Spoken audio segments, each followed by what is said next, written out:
Et là, on en parle de P. Diddy. Je viens de voir dans Quotidien, il parlait de l'histoire de son procès. Ça fait 2 mois qu'il est en prison, le type. Il est explosé de thunes. Il est quand même en prison pour des faits qui lui sont reprochés qui sont de type gravissime, on est d'accord. Et en fait, il se permet, lui, de manipuler les médias de sa petite prison.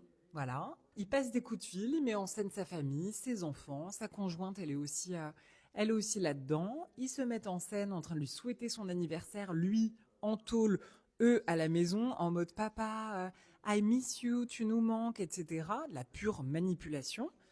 Et en plus de ça, il sort a priori au procureur ou à son avocat, je ne sais plus exactement, l'atout de dire je possède une île isolée avec une ville là-dessus.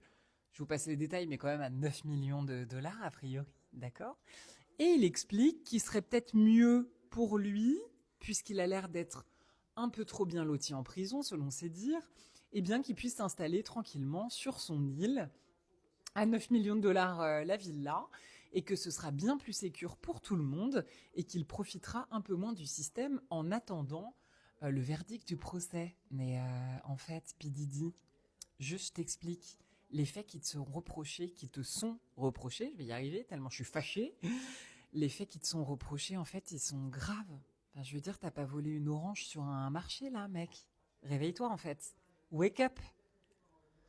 Qu'est-ce que vous en pensez, vous?